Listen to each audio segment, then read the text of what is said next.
Então, o diagnóstico a doença é muito prevalente, até 30% da população. Tá? Pode ter apneia do sono dependendo de qual critério que a gente usar, e isso é no mundo todo. Tá? Independente, se a gente pegar aqui os países todos com prevalências semelhantes.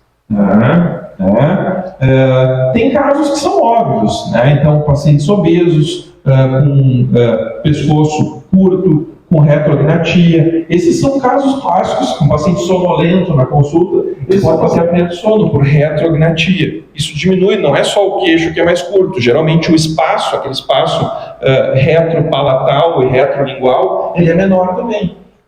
Pacientes obesos sempre tem que suspeitar. A prevalência de apneia do sono em pacientes obesos é extremamente alta. Né? E isso está associado com vários desfechos a longo prazo. Então, a apneia do sono está associada com risco de infarto, de AVC, de insuficiência cardíaca, de fibrilação atrial,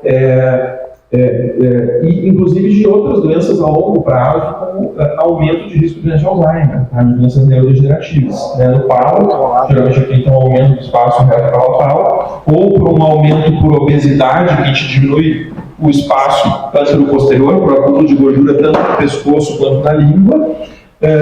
Ou o paciente tem retroagnatia, isso faz diminuir especialmente o espaço aqui reto-grosso. Mas uma das coisas, por isso que muitas vezes procedimentos, só em casos selecionados, os procedimentos cirúrgicos funcionam, porque o procedimento cirúrgico não mexe nesse espaço aqui, que é o espaço lateral. Né? Então, cirurgia ortognática vai muito bem para paciente jovem, mas se é um paciente com obesidade mórbida, pode puxar o que tu quiser, a mandíbula dele para frente, ele vai continuar obstruído lateralmente, ele vai continuar tendo apneia. Tá? Então, assim, o tratamento não é tão simples. Tá?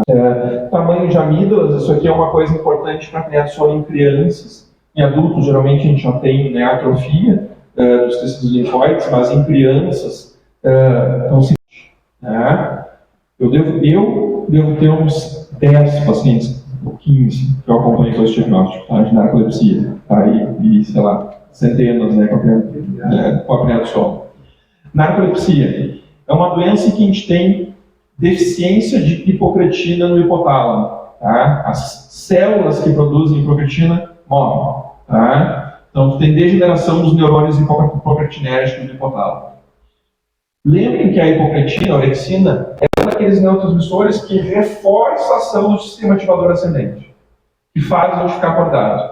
Esses pacientes, eles perdem esse peso da balança. Aí o que acontece? Eles estão sempre com sono. Sempre com sono. É uma doença que dá muito sono, mas muito sono. Assim, é aquele paciente só, eu durmo em qualquer lugar que eu vou. Tá? Eu estou dirigindo, eu paro na estaleira, eu cochilo. Eu estou na sala de espera, eu durmo. O paciente dorme muito. Aí no final de semana, o paciente dorme das 9 da noite até o meio-dia. Acorda, almoça e vai dormir de novo. São pacientes com muito sono. E obviamente que não tem apneia do sono. Tá? Então os sintomas, um dos sintomas é a sonolência e o outro sintoma é a cataplexia. Tá? Então sonolência diurna é o principal sintoma, acordados. Aí o que acontece? O paciente tem momentos geralmente desencadeados por emoções agradáveis que fazem com que o paciente perca o tônus. Então, geralmente o paciente perde o tônus ou do pescoço, ou do queixo, ou eventualmente de todo o corpo.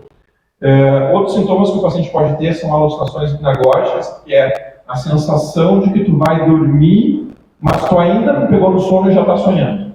Isso pode acontecer com qualquer um de nós, eventualmente. Tá? Mas esses pacientes têm isso todos os dias, muito frequente. Paralisia do sono, é tu acordar no meio da noite e não conseguir se mexer. Esses pacientes, isso pode acontecer em todo mundo, mas esses pacientes têm isso muito frequente. Tá? E um sono noturno fragmentado. Nesses pacientes é fundamental de fazer polissonografia. Tá? Primeiro, para descartar outras doenças do sono. Então, o paciente tem muito sono durante o dia, ele tem que ter uma polissonografia normal, exceto o sono fragmentar. Aí isso pode ter de alteração no exame, mas ele não pode ter apneia. Se o paciente tem apneia grave, ele tem que tratar a primeira apneia para ver se a sonolência dele melhora ou não. Pode ser que a sonolência seja só, e na maioria das vezes vai ser só por causa da apneia. Tá? Se a polissonografia é normal, o paciente tem que fazer um outro exame que a gente chama de teste de latências múltiplas do sono. Tá? O que é esse exame? Então o paciente fica a noite inteira no laboratório, digamos, a latência para o sono, latência média para o sono. Então, quanto tempo o paciente leva para dormir em cada um desses cochilos? Os pacientes com narcolepsia têm uma latência média menor do que 8 minutos. Tá? Esse é um critério diagnóstico. A latência média é menor que 8 minutos. Geralmente, quando tu vai lá, apaga a luz, dá 2 minutos, você está dormindo. Tá? E a outra coisa é se o paciente tem entrada precoce em sono REM. A gente sonha, no mínimo, 60 minutos depois que a gente dorme. É anormal a gente sonhar antes de 1 hora de sono. Geralmente a gente vai sonhar 1h30, 2 horas depois que a gente adormece. Esses pacientes, eles vão cochilar durante o dia e dá 5 minutos eles estão sonhando. Então, se o paciente, nesses 5 cochilos, e pelo menos 2 deles, ele entra em sono REM, ou no início da noite, tem uma entrada precoce também, isso é diagnóstico de narcolepsia. Os episódios de cataplexia podem ser desencadeados, então, principalmente por riso, brincadeiras, ou emoções, raiva, excitação, surpresa, etc. Então, assim, isso é raro, né? Mas eu faço questão de colocar na aula, porque esses pacientes demoram anos, assim, 10, 15 anos para fazer o diagnóstico. Tá? Eles demoram muito tempo. São pacientes que foram a vida inteira chamados de preguiçosos, tá? E eles têm narcolepsia. Né? Aqui é os grupos musculares, né, que podem ser afetados durante os episódios de perda de tônus muscular. Tá?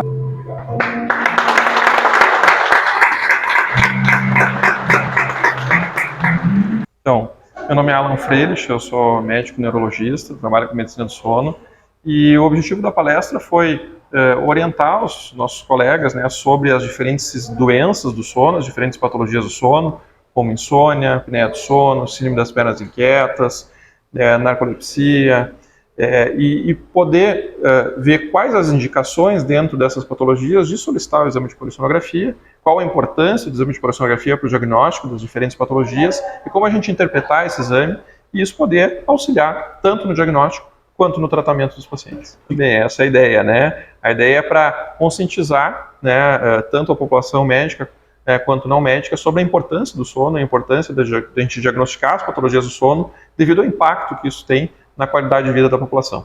Eu trabalho em Passo Fundo, no Serviço de Neurologia e Neurocirurgia. Pois é, muito obrigado pela participação de vocês hoje, foi uma noite realmente muito agradável, de muito conhecimento.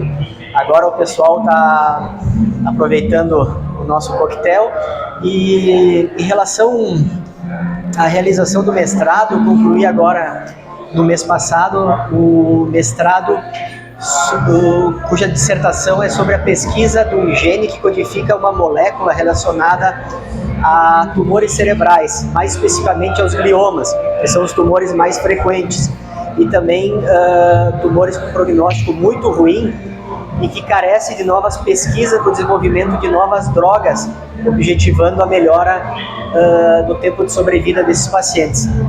Realizei pela Faculdade Mackenzie do Paraná, e acabamos de publicar um artigo científico que saiu na Brian Science, já está disponível na internet, que é a nossa pesquisa sobre essa molécula e sobre esse gene que codifica a molécula que chama GABRA5. Então já está disponível na internet, no site da Brain Science, e também será publicado na revista. É uma revista internacional com alto impacto, mais precisamente impacto 5.